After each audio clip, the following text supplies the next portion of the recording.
तो दोस्तों आज मैं एक्सप्लेन करूंगा हाल ही में ही आई एक बहुत बढ़िया American black comedy slasher film को जिसका नाम है टोटली किलर। मूवी काफी चर्चा में है इसलिए आज इसका एक्सप्लेनेशन तो बनता है। और अगर आप इस मूवी को देखना चाहते हैं तो आप इसको Amazon प्राइम वीडियो पर जाकर देख सकते हैं। मूवी काफी इंटरेस्टिंग है, देखने में काफी मजा आता है। मूवी के अंदर एक अच्छी स्टोरी लाइन भी है जिसकी वजह से इसकी रेटिंग भी काफी अच्छी चल रही है।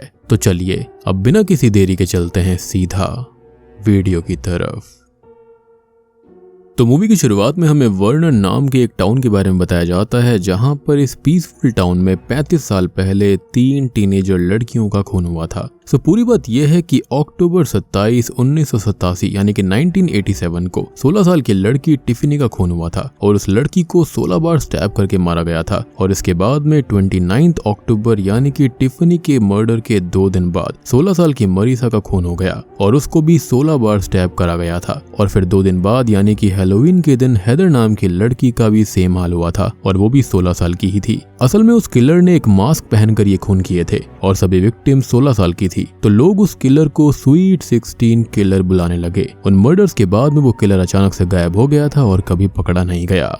अब इस बात को 35 साल बीत चुके हैं। हमें यहाँ पर एक जर्नलिस्ट क्रिस बताता है कि उस हादसे के बाद हैलोवीन पर लोग स्वीट 16 किलर का ही मास्क पहनकर ट्रिक और ट्रीट करने निकलते हैं। जिसके बाद में क्रिस सभी लोगों को उन विक्टिम्स के घर भी दिखाता है। जिसके बाद सीन शिफ्ट हो जाता है और हम जेमी को देख पाते हैं जो कि एक कॉन्सर्ट के लिए अपनी फ्रेंड अमीलिया के साथ जाने के लिए रेडी हो रही है। हम उसकी माँ पैम और उसके डैड ब्लेक को भी देख पाते हैं। पैम जेमी को कॉन्सर्ट में जाने से मना करती है लेकिन जेमी कहती है कि वो जाना चाहती है।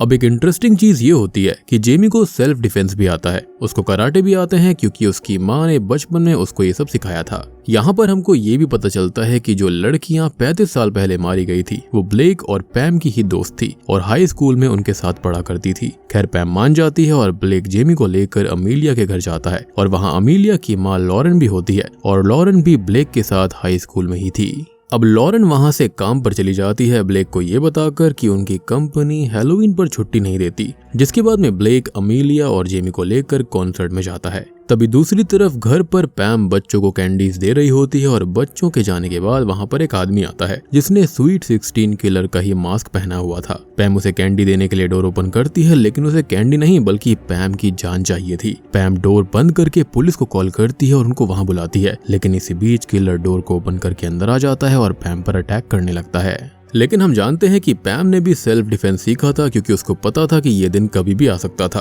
वो किलर को पूरी टक्कर दे रही होती है लेकिन किलर भी कम नहीं था। पैम तभी किचन में जाती है और एक नाइफ उठा लेती है और किलर को कहती है कि पुलिस आ रही है। तो ये बात सुनकर किलर वहां से चला जाता है लेकिन तभी वो पीछे से आकर पैम पर हमला कर देता है और पैम उस किलर के शोल्डर में स्टैब कर देती है और किलर पहले पैम की लेग में स्टैब करता है और बाद में उसे बार बार स्टैब करके खत्म कर देता है। जिसके बाद वहां पर पुलिस आती है और क्रिस सबको बताता है कि पैम को 16 बार ही स्टैब करके मारा गया है, मतलब कि स्वीट 16 किलर वापस आ चुका है। अब जेमी अपनी माँ की मौत से बहुत दुखी थी। जिसके बाद अगले दिन शेरिफ कारा स्कूल आती है और वो जेमी से पूछताछ करती है। वो पूछती है कि खून के वक्त उसके डैड कहाँ थे और वो ये भी बताती है कि पैम और क्रिस एक दूसरे को बहुत मैसेजेस किया करते थे। तो जेमी उस पर भड़क जाती है और हमको पता चलता है कि कारा के साथ ब्लेक ने हाई स्कूल में कुछ किया था और कारा जेमी के डैड से नफरत करती है। और 35 साल पहले कारा के डैड स्वीट 16 किलर को ढूंढ रहे थे लेकिन ढूंढ नहीं पाए थे। खैर अब इसके बाद में जेमी स्कूल से निकल जाती है और सीधा साइंस फेयर में जाती है जहां पर अमीलिया भी थी और अमीलिया साइंस फेयर के लिए एक टाइम मशीन बना रही थी। असल में ये टाइम मशीन का आइडिया उसकी माँ का था। उसकी माँ ने ये टाइम मशीन लगभग बना ही ली थी लेकिन उन्होंने इसको बीच में ही छोड़ दिया।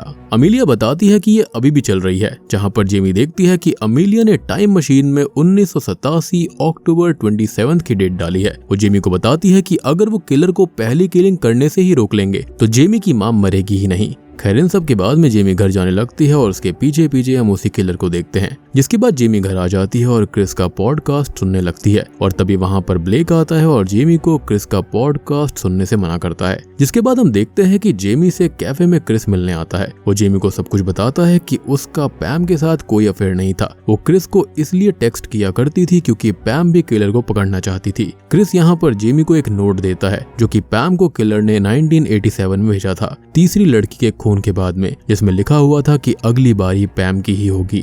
जेमी अब दुखी होकर वहां से चली जाती है और साइंस फेयर वाली जगह जाती है और वहां पर उसे अमीलिया आकर डरा देती है और तभी वहां पर वो किलर भी आ जाता है। जेमी पर अटैक करने लगता है और जेमी उससे बचकर भागने लगती है। अब यहाँ पर एक देखने वाली बात यह है कि किलर ने अमीलिया को कुछ नहीं किया और उसके पास से ही गुजर गया। खैर जेमी अमीलिया की टाइम मशीन में छुप जाती है, लेकिन उससे मशीन गलती से ऑन हो जाती है और किलर वहां पर आकर जेमी पर हमला करने लगता है और इसी बीच किलर का नाइफ पैनल में लग जाता है और मशीन चलने लगती है और जेमी पहुंच जाती है सीधा 1987 में। तो वो टाइम मशीन पर आउट ऑफ सर्विस का बोर्ड लगा देती है और वहां पर उसको एक औरत मिलती है जो कि उसे हाई स्कूल तक लिफ्ट देती है। जेमी अब रिसेप्शनिस्ट को कहती है कि वो एक्सचेंज स्टूडेंट है और रिसेप्शनिस्ट बिना किसी प्रूफ के जेमी को स्कूल का शेड्यूल पकड़ा देती है और जेमी जिम क्लास ज्वाइन करती है जहां पर वो टिफनी, मरीसा, हैदर और अपनी माँ को देखती है जो कि काफी बोल्ड और रूड थी, यानी कि फ्यूचर वाली पैम से बिल्कुल ही अलग थी। जेमी अपनी माँ से जाकर बात करती है और जेमी पैम को पार्टी रोकने के लिए कहती है क्योंकि अगर पार्टी नहीं होगी तो कोई भी खून नहीं होगा, लेकिन वो जेमी की बेइज्जती करके वहां से चली जाती है। ऑब्वियस सी बात है, जवानी है तो रूडनेस तो उसके अंदर होगी ही। जेमी अब पुलिस के पास जाती है और यहाँ पर वो कारा के डैड को देखती है और वो भी जेमी की बात का यकीन नहीं करते, उसका मजाक उड़ाते हैं और जेमी अमेलिया की मॉम लॉरेन के पास जाती है। जेमी अब लॉरेन को उसकी टाइम मशीन वाली किताब के बारे में बताती है और ये भी बोलती है कि वो फ्यूचर से आई है और लॉरेन उसकी बात पर यकीन कर लेती है क्योंकि लॉरेन की टाइम मशीन वाली किताब के बारे में किसी को पता ही नहीं था, तो वो समझ गई थी कि ये वाकई में फ्यूचर से आई है। जेमी उसको सब कुछ बताती है जो कि अभी तक हुआ है और जो होने वाला है। लॉरेन जेमी को बोलती है कि टिफनी, मरीसा, हैदर और पैम एक ही ग्रुप में है, जिसके बाद जेमी लॉरेन को टाइम मशीन दिखाती है, जिसके बाद में सीन शिफ्ट होता है प्रेजेंट टाइम में जहां पर कारा और पूरी पुलिस फोर्स जेमी को ढूंढ रही होती है और जब वो टाइम मशीन दिखाने के लिए लॉरेन को ले जा रही होती है तभी वहां पर हम एक लड़के को देखते हैं जहां पर अमीलिया कारा को आकर कहती है कि जेमी 1987 में चली गई है, लेकिन कोई भी उसका यकीन करता भी तो कैसे, और इसलिए अमीलिया वहां से चली जाती है। दूसरी तरफ जेमी और लॉरेन टिफनी की पार्टी में जाने की कोशिश करती हैं, यानी कि पास्ट में, और वहां पर जेमी यंग प्रिंसिपल डग, यंग कोच रैंडी और यंग कारा को देखती है। तभी हम नोटिस करते हैं कि रैंडी डग, लॉरेन और जेमी को अंदर नहीं आने देता, तो लॉरेन और जेमी तो पीछे से अंदर घुस जाती हैं, लेकिन डग अंदर नहीं जा पाता। जेमी अब अंदर अपने यंग डैड को देखती है जो कि टिफनी का बॉयफ्रेंड था, लेकिन फ्यूचर में उसकी शादी पैम से हुई थी। खैर वहां पर जेमी अपनी मॉम को देखती है और उसके पास जाकर बात करने की कोशिश करती है, लेकिन वो रैंडी को बोलकर उसे बाहर निकलवा देती है। लेकिन जेमी फिर से अंदर चली आती है और अंदर उसे टिफनी मिलती है। टिफनी जेमी को बताती है कि ब्लेक को पता चल गया है कि वो उसको चीट कर रही थी, जिसके बाद में वो वहां से चली जाती है। तभी जेमी पैम, हैदर और मरीसा से जाकर कहती है कि टिफनी की जान खतरे में है और वो तीनों उसके साथ ही रहें। जिसके बाद में जेमी टिफनी को खुद ही ढूंढने लगती है और उसको क्रिस के पॉडकास्ट से एक बात पता चली थी कि टिफनी की बॉडी गराज में मिली थी, लेकिन टिफनी तो ऊपर बेडरूम में थी एक लड़के के साथ। अब जेमी देखती है कि गराज में तो टिफनी है ही नहीं। तब जेमी को समझ में आता है कि उसने पास्ट ही बदल दिया है यहाँ पर आकर, और तभी हम देखते हैं कि ऊपर टिफनी वॉशरूम में जाती है और जब वो वापस आती है तो वहां पर वो लड़का नहीं था। तभी वार्डरोब से किलर निकलता है और टिफनी को मार डालता है और वहां पर जेमी और पैम भी आ जाते हैं और सबको पता चल जाता है कि टिफनी का खून हो चुका है।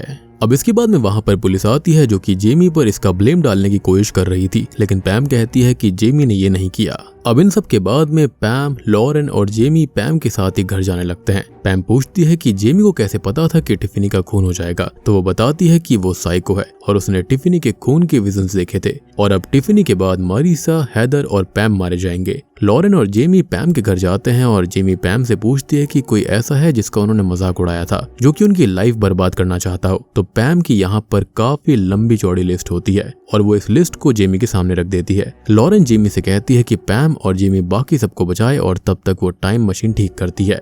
जिसके बाद में सीन प्रेजेंट टाइम में अमीलिया पर शिफ्ट होता है और वो एक नई टाइम मशीन बना रही होती है और उसके पास में तभी क्रिस आता है और वो बताता है कि उसे याद है कि टिफनी का खून गराज में हुआ था, लेकिन प्रूफ के हिसाब से टिफनी का खून तो बेडरूम में हुआ है। और अमीलिया क्रिस को मंडेला इफेक्ट के बारे में सब कुछ बताती है कि कई मेमोरीज ऐसी होती हैं जिनके बारे में कुछ लोगों को याद रहता है और बाकी सबके लिए वो मेमोरीज बदल जाती हैं।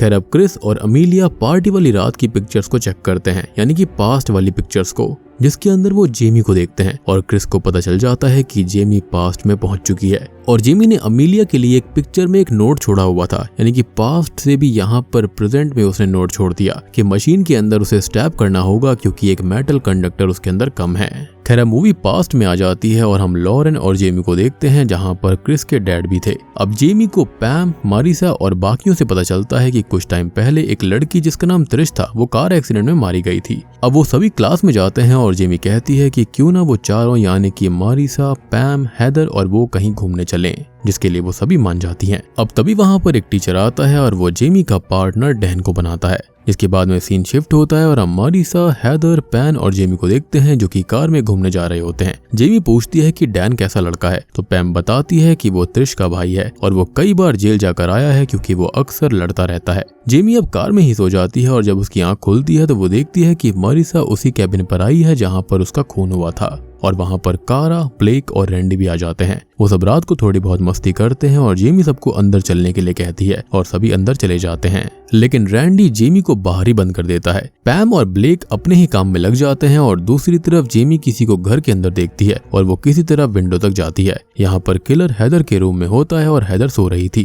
किलर अब म्यूजिक प्ले करके वॉल्यूम बहुत ज्यादा कर देता है। पैम को याद आता है कि किलर वहाँ पर आने वाला है और वो ब्लेक को भी सब कुछ बताती है और वहाँ पर जेमी भी विंडो के रास्ते से अंदर आती है। यहाँ पर मारिसा और रैंडी अलग अलग रूम में होते हैं। ऊपर अब किलर हैदर को मारने ही वाला होता है, लेकिन किसी तरह से वो किलर से बच के भागने लगती है, लेकिन खूनी उसे स्टेयर से नीचे फेंक देता है और हैदर को स्टैप करके खत्म कर देता है। और यहाँ पर हमें प्रूफ मिल जाता है कि जेमी ने पास्ट बदल दिया है, क्योंकि यहाँ पर मारिसा को मरना था ना कि हैदर को। खैर तभी ब्लेक आकर किलर से लड़ने लगता है, लेकिन किलर उसे स्टैप कर देता है और वहां से जाने लगता है। लेकिन तभी जेमी एक लकड़ी के टुकड़े से किलर को मारने लगती है, लेकिन किलर उल्टा जेमी को ही मारने वाला था। लेकिन तभी पैम जेमी को बचाती है, लेकिन किलर पैम को बेहोश कर देता है और तभी ब्लेक उसको बचा लेता है और किलर वहां से भाग जाता है। फिर इसके बाद में उन सभी को पुलिस स्टेशन में स्टेटमेंट के लिए बुलाया जाता है, जहां पर ब्लेक कारा पर ब्लेम लगा देता है और सीन शिफ्ट होता है और हम अगले दिन स्कूल में लॉरेन को देखते हैं जो कि जेमी को अपनी बनाई हुई टाइम मशीन दिखाती है। और यहाँ पर जेमी को एडी और डैन पर शक हो रहा था, तो वो डैन का पीछा करती है और उसकी वैन के अंदर जाती है। तभी वहां पर डैन भी आ जाता है, लेकिन जैसा पैम ने बताया था डैन वैसा बिल्कुल नहीं था। वो काफी काम लड़का था, काफी शांत था। खैर इसी बीच वहां पर डग भी आ जाता है और बातों ही बातों में वो बताता है कि उसे कराटे आते हैं, तो कोई किलर उनका कुछ नहीं बिगाड़ सकता। डैन बताता है कि पुलिस ने एडी को अरेस्ट कर लिया है, लेकिन एडी किलर नहीं है। फिर हम जेमी और लॉरेन को देखते हैं। लॉरेन जेमी को बताती है कि जो टाइम मशीन उसने बनाई है वो बस एक इंजन है, लेकिन वो फोटो बूथ इस इंजन का पावर बटन है, लेकिन उस फोटो बूथ के पार्ट्स फ्यूचर के हैं, तो वो उसे ठीक नहीं कर पाएगी। तो वो सोचते हैं क्यों ना पावर बटन ही चेंज कर दिया जाए, और वो फोटो बूथ की जगह एक झूले को इस्तेमाल करने का सोचते हैं। वो दोनों अंदर जाती हैं और कहती हैं कि इस झूले में कुछ खराबी है, और वो आदमी भी मान जाता है, यानी कि उन्होंने झूठ बोला था। अब लॉरेन वहां पर मशीन फिक्स करने लगती है और जेमी किलर को पकड़ने के लिए एक प्लान बनाती है, जिसके अंदर बेट मारिसा को बनना था। मारिसा किलर को अपने पीछे हॉरर हाउस में लेकर जाती है और वहां पर यंग क्रिस मारिसा को देख लेता है, और ये बात वो प्रेजेंट में अमीलिया को बताता है और अमीलिया टाइम मशीन ठीक कर लेती है और फिर क्रिस वहां से चला जाता है। मतलब कि पास्ट में जैसे जैसे इवेंट्स चेंज हो रहे थे, यहाँ पर प्रेजेंट में उनकी मेमोरीज भी आती जाती हो रही थी। दूसरी तरफ अब पास्ट में जेमी पैम के साथ होती है और कारा वहां आकर उनसे कहती है कि वो किलर नहीं है और चली जाती है। हम ये भी देखते हैं कि किलर मारिसा का पीछा करते करते वहां पहुंच गया है, लेकिन उसका वेलकम करने के लिए बाकी सब भी वहां पर छुपे हुए थे। किलर को जेमी के बारे में पता चल जाता है, तो वो उस पर हमला करता है कि तभी पीछे से ब्लेक आता है, लेकिन किलर सब पर भारी पड़ रहा था। वो मारिसा तक पहुंच जाता है, लेकिन जेमी किलर को घायल कर देती है और बदले में किलर जेमी को मारने ही वाला था, लेकिन तभी पीछे से कारा आकर उसको खत्म कर देती है। जब वो उस किलर का मास्क उतारते हैं तो वो किलर कोई और नहीं बल्कि डग ही था, और इसलिए ही वो उन सब पर भारी पड़ रहा था क्योंकि डग को कराटे आते थे। वो डग के गले में एक लॉकेट भी देखते हैं जिसके अंदर त्रिश और डग की फोटो थी, क्योंकि वो दोनों बॉयफ्रेंड गर्लफ्रेंड थे। और यहाँ पर मारिसा सब बताती है। बहुत समय पहले एक रूमर फैला था कि त्रिश का चक्कर कोच के साथ है, तो टिफनी ने त्रिश को घर बुलाया और त्रिश को ड्रिंक्स पिला पिला कर बार बार उस रूमर के बारे में पूछती गई, और दुखी होकर वो एक कमरे में चली गई थी, और शायद तब उसने उन सब के बारे में डग को बताया होगा। और उन सब के बाद त्रिश कार लेकर वहां से निकल गई थी और उसका एक्सीडेंट हो गया, जिस दौरान वो मारी गई। खैर यहाँ पर तभी लॉरेन आ जाती है जेमी को वापस भेजने के लिए, लेकिन तभी पैम उससे कहती है कि उस रात जब त्रिश का एक्सीडेंट हुआ था वो तो वहां पर थी ही नहीं, यानी कि वो टिफनी के साथ भी नहीं थी। तभी जेमी उसे उस किलर वाला नोट दिखाकर पूछती है कि फिर वो किलर उसे क्यों मारना चाहता था। लेकिन तभी एक दूसरा मास्क पहना हुआ किलर आता है और पीछे से आकर मरीसा का गला काट देता है और वहां से भागने लगता है। उसके पीछे शूट करती हुई कारा भी चली जाती है और जेमी कहती है कि ये किलर शायद फ्यूचर से आया है। अब प्रेजेंट टाइम में हम देखते हैं कि लॉरेन घर आती है और अमीलिया को बेहोश पड़ा हुआ पाती है और उसकी टाइम मशीन इस्तेमाल हुई थी। खैर मूवी फिर से पास्ट में जाती है और कारा की गन की बुलेट्स भी खत्म हो गई थी और बाकी सभी वहां से भागने लगते हैं, लेकिन वो किलर क्रिस के डैड को भी खत्म कर देता है। लॉरेन जेमी को मशीन के अंदर बैठाकर मशीन ऑन कर देती है ताकि एटलीस्ट वो तो वहां पर पहुंच पाए अपने टाइमलाइन में। खैर वो किलर भी वहां पर अंदर आ जाता है तो लॉरेन बाहर चली जाती है। वो जेमी को मार ही देता, लेकिन वहां पर पैम आती है और किसी तरह से वो जेमी को बचाने की कोशिश करती है। वो दोनों ही उस किलर से लड़ने की कोशिश कर रही थी, लेकिन वो उन पर भारी पड़ रहा था, यानी कि वो काफी ज्यादा ताकतवर था। तभी फोर्स की वजह से वो तीनों सरफेस के साथ चिपक जाते हैं, लेकिन वो किलर किसी तरह से सरफेस पर चलकर पैम तक पहुंच जाता है और पैम के पेट में स्टैब कर देता है। वो पैम को मारने ही वाला होता है कि तभी जेमी मशीन का डोर ओपन कर देती है, जिससे पैम मशीन से बाहर जा गिरती है और किलर का मास्क भी उतर जाता है। और यहाँ पर एक शॉकिंग डिटेल रिवील होती है कि ये कोई और नहीं बल्कि क्रिस खुद था और उसने प्रेजेंट टाइम में लॉरेन की टाइम मशीन का इस्तेमाल किया और यहाँ पर पास्ट में आ गया और उसने ही पैम को मारा। और वो नोट भी इसलिए भेजा गया था ताकि स्वीट 16 किलर की कहानी चर्चा में बनी रहे और उसका पॉडकास्ट बहुत अच्छा चल जाए और उसको अवार्ड मिल जाए। और बात करने की असल स्वीट 16 किलर कौन था, तो वो तो डग ही था। और एक और इंटरेस्टिंग डिटेल कि डग ने उन तीनों लड़कियों को मारा था उनके ही बर्थडे पर। और यहाँ पर क्रिस बिल्कुल साइको हो चुका था, उसने पास्ट में आके अपने ही डैड को खत्म किया। खैर अब क्रिस जेमी के पास में आ जाता है और जेमी को खत्म करने वाला होता है, लेकिन वो एक नेल गन से क्रिस को शूट करती है और क्रिस मारा जाता है। अब इसके बाद में हम देखते हैं कि जेमी प्रेजेंट टाइम में पहुंच चुकी है और वो घर जाकर अपने मॉम डैड को भी एकदम सही देखती है। खैर तभी वहां पर लॉरेन और अमीलिया भी आते हैं। लॉरेन अमीलिया से बाहर जाकर बात करती है और वो बताती है कि अगर जेमी की जगह टाइम मशीन में से किलर भी आता तो वो उसको खत्म कर देती।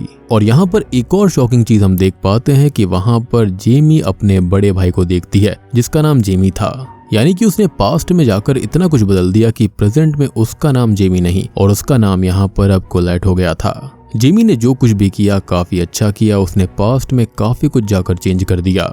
हालांकि वो कुछ चीजें नहीं बदल पाई थी, कुछ लोगों की मौत को नहीं रोक पाई, लेकिन फिर भी उसने काफी कुछ बदल दिया। लेकिन चलो यहाँ पर एटलीस्ट जेमी या फिर कोलैट के पास्ट में जाने से एक चीज तो क्लियर हो गई कि डग ने उन 3 लड़कियों को क्यों मारा था, यानी कि पैम की दोस्तों को क्यों मारा।